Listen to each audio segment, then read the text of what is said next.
रामपुर नामक गांव में एक बहुत बड़ा धनी सुनार रहता था, जो लोगों को ब्याज के चलते पैसे उधार दिया करता था और उनसे सामान गिरवी रखवाता था। ऐसा करते करते उसका बहुत बड़ा घर बन गया था गांव में। हीरालाल उसी गांव में रहता था। वह मजदूरी करता था। खाना खा के वह दोबारा मजदूरी पे चला गया। हीरालाल का खेत बंजर था। वह बहुत परेशान था। एक दिन उसके दोस्त ने उसको सलाह दी। अरे हीरालाल, कैसे हो? घर में सब बढ़िया है? बहुत ही परेशान लग रहे हो। कोई दिक्कत हो तो बताओ मुझे, तुम्हारा दोस्त हूँ मैं आखिर। अरे भाई, क्या बताऊं, बहुत परेशान हूँ। घर पे एक बूंद राशन नहीं है और ये बंजर जमीन भी मेरे सर चढ़ी है। कुछ समझ नहीं आ रहा। अरे तो तुम इतना दुखी क्यों हो? तुम्हारे पास कोई कीमती सामान हो तो वह सेठ धनीराम के पास जाकर गिरवी रख दो और उससे पैसे ले लो खेती करने के लिए। इतना कह के उसका दोस्त वहां से चला गया और हीरालाल सोचने लगा अब क्या करे। फिर हीरा ने जल्दी जल्दी अपने खेत का काम खत्म करके सेठ धनीराम के घर गया। नमस्कार सेठ जी, वो मुझे थोड़ा सा उधार पैसे चाहिए थे। मुझे अपने खेत के लिए चाहिए थे। जैसे ही मेरी फसल आ जाएगी मैं उसको बेचकर आपके पैसे वापस कर दूंगा। क्या मुझे पैसे मिल सकते हैं? मैं सोने का मंगलसूत्र गिरवी भी रख दूंगा। अरे कैसी बात कर रहे हो भाई? मैं बैठा किस लिए हूँ यहाँ पे? तुम गरीबों की मदद के लिए। लाओ, दो अपना मंगलसूत्र, मैं तुम्हें उसके बदले पैसे देता हूँ। और हाँ, एक बात का याद रहे, मैं सिर्फ तुम्हें 3,000 रुपए ही दे पाऊंगा। सुनार मंगलसूत्र देखकर बोला, अरे ये तो 1,000 रुपए का है। मैंने तो फिर भी तुम्हें 3,000 रुपए दिए हैं इसके बदले। चलो ले जाओ, तुम भी क्या याद करोगे। और हाँ, जल्दी ही वापस करना। हीरालाल सुनार की बात मान गया और उसे धन्यवाद कहकर वापस अपने घर की ओर फसल काटने चला गया।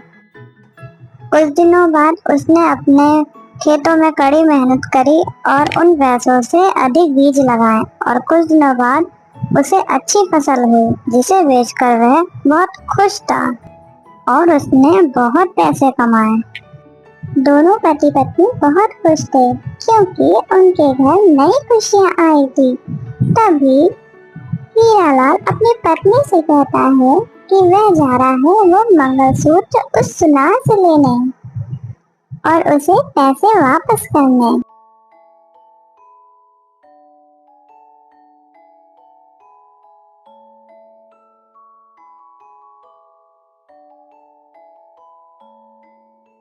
अरे सेठ जी, नमस्कार। कैसा चल रहा है आपका धंधा? ठीक तो है आप? हाँ हाँ, सब बढ़िया। तुम्हें देख के लगता है शायद तुम मेरे पैसे वापस करने आए हो, क्यों? हाँ सेठ जी, आपके दिए हुए पैसे से मेरी फसल में बहुत अच्छा सुधार हुआ है और मैंने उसे शहर में बहुत अच्छे दामों पर बेचा है, जिससे मुझे मुनाफा हुआ है। अब मैं अपना मंगलसूत्र लेने आया हूँ और आपके पैसे वापस करने आया हूँ। हाँ हाँ, चलो, अच्छा है तुम्हारा भी जीवन सुधर गया। आखिर मैं यही चिंता में था कि तुम्हारा मंगलसूत्र कहीं यहीं ना रह जाए। वैसे बैठो, मैं लाता हूँ तुम्हारा मंगलसूत्र। सुनार अपनी अलमारी से वह मंगलसूत्र निकालकर उसे देता है। सेठ जी, ये मेरी पत्नी का मंगलसूत्र नहीं है, ये नकली है। ये किसी और का है शायद। मेरी पत्नी के मंगलसूत्र के पीछे मेरे पिताजी का नाम लिखा हुआ था और इसके पीछे नहीं लिखा है। जरा आप ध्यान से देखिए। अरे, अब तुम ये क्या बात कर रहे हो? तुम्हें क्या लगता है मैंने ये मंगलसूत्र बदल दिया? मैं चोर हूँ? ये बात तुम्हें पहले बतानी चाहिए थी कि तुम्हारे मंगलसूत्र के पीछे तुम्हारे पिताजी का नाम लिखा है। देखो, जो तुमने मुझे दिया मैंने तुम्हें वापस किया। अब तुम जानो और तुम्हारा काम जाने। आज तक किसी ने मेरे ऊपर ऐसा इल्जाम नहीं लगाया। तुम पहले इंसान हो ऐसे। अरे ऐसी बात नहीं है सेठ जी, मैं तो आपके पैसे वापस नहीं करने आया था, लेकिन वह मेरी पत्नी का मंगलसूत्र है, वो तो मुझे दे दीजिए। एक बार आप देख तो लीजिए, शायद हो आपके पास।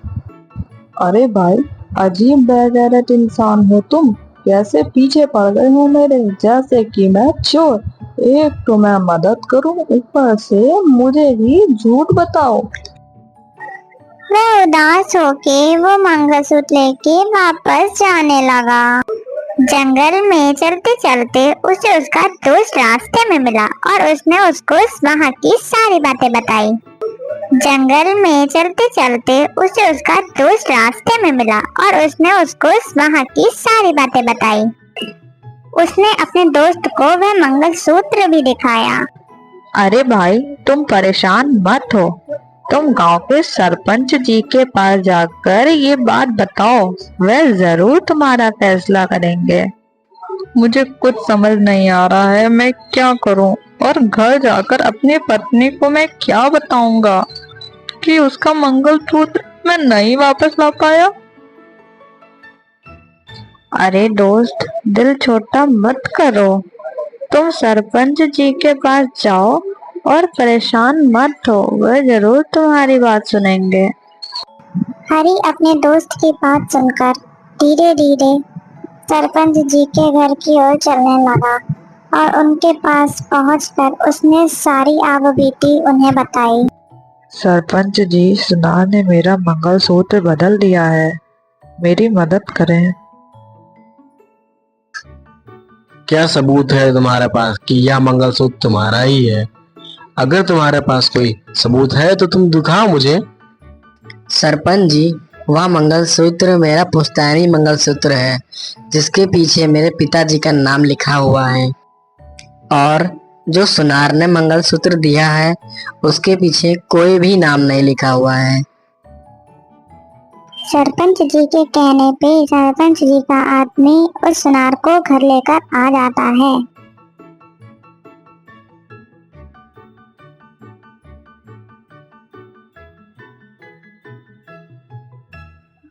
बोलो सेठ, क्या तुमने हरी का मंगलसूत्र बदल दिया है? तुम्हारे पिताजी तो ऐसा नहीं करते थे। आखिर बात क्या है सेठ? तुम मुझे सही सही बताओ। सरपंच जी, मैं तो इन गरीबों की मदद करता हूँ, इन्हें कर्ज दे के।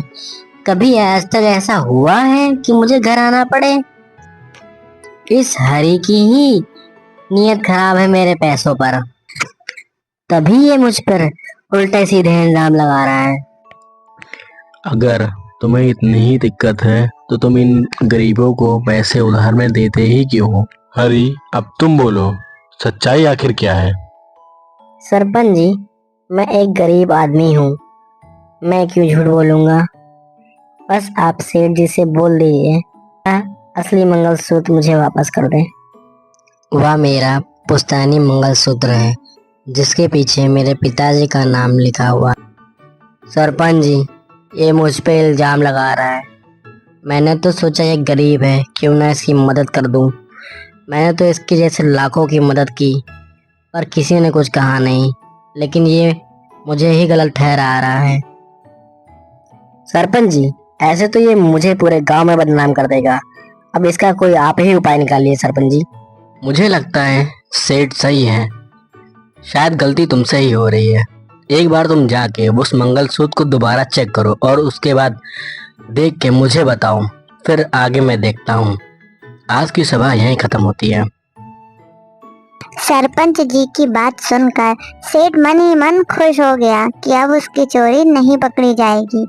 लेकिन हरी उदास हो गया, उसका पुश्तैनी मंगलसूत्र अब उसके पास नहीं था। सरपंच जी के मन में एक ख्याल आया और उन्होंने अपने आदमी से कहा, मुझे लगता है ये सेठ झूठ बोल रहा है। हरी का मंगलसूत्र इसी में रखा हुआ है। ये सेठ जहाँ अपना सोना रखता है, तुम जाके उस सोने को चेक करके देखो और शायद उसमें ही हरी का मंगलसूत्र हो। मैं चाहता हूँ ये काम तुम जल्द से जल्द करो, वरना वह सेठ सतर्क हो जाएगा और अगर कहीं वह मंगलसूत्र छुपा ना दे। जी सरपंच जी, जैसा आप कहते हैं मैं वैसा ही करता हूँ। लेकिन ध्यान रहे, तुम्हें बहुत सतर्क होकर सेठ के घर जाना होगा ताकि उसे ये ना पता चले कि तुम मेरे आदमी हो। जी सरपंच जी, उसे बिल्कुल भी नहीं पता चल पाएगा कि मैं आपके आदमी हूँ और मैं वेश बदल कर जाऊंगा, क्योंकि मेरे पास एक पुश्तैनी हार है जो कि मैं उसके घर गिरवे रखूंगा और देखूंगा कि वह हार वह बदलता है या नहीं। अगर वह बदल देगा तो वह पकड़ा जाएगा। अगले ही दिन सरपंच का आदमी भेष बदल कर सेठ के घर गया। उस सेठ जी, मुझे कुछ पैसे उधार चाहिए, क्या वो मुझे मिल सकते हैं आपसे? और मेरे पास एक पुश्तैनी हार है जो आपके पास गिरवी रख दूंगा। वैसे मैं तो किसी को उधार देता नहीं हूँ, लेकिन तुम मुझे थोड़ा ठीक इंसान लग रहे हो। ठीक है, ले लो फिर। और हाँ, पर एक बात याद रहे, जिस हार की तुम बात कर रहे थे उस हार को तुम्हें मेरे पास गिरवी रखना होगा। हाँ हाँ, क्यों नहीं सेठ जी, जैसे ही मेरे पास पैसे आ जाएंगे मैं आपके पैसे लौटा दूंगा और अपना हार भी ले लूंगा आपसे। सेठ उसे पैसे दे देता है और वह वो पैसे लेकर चला जाता है। कुछ दिन बाद वह सेठ के घर वापस आता है, वह पैसे लौटाने और अपना हीरो का हार ले। सेठ जी, ये लीजिए अपने पैसे और मेरा हार मुझे वापस कर दीजिए। सेठ जब उसका हीरो का हार निकाल रहा होता है तब वह व्यक्ति देखता है कि हरी का मंगलसूत्र असली वाला उसके ही टोकरे में पड़ा है और वह जाकर सबको ये बात बता देता है। फिर सरपंच जी उसको भरे गांव में बीच बाजार में बुलाकर उसको गांव से बेदखल कर देते हैं और हमेशा हमेशा के लिए निकाल देते हैं। सरपंच जी ने हरी को इंसाफ दिलाया, इसीलिए कहते हैं हमेशा सच का साथ देना चाहिए, ना कि झूठ का। आज की कहानी यहीं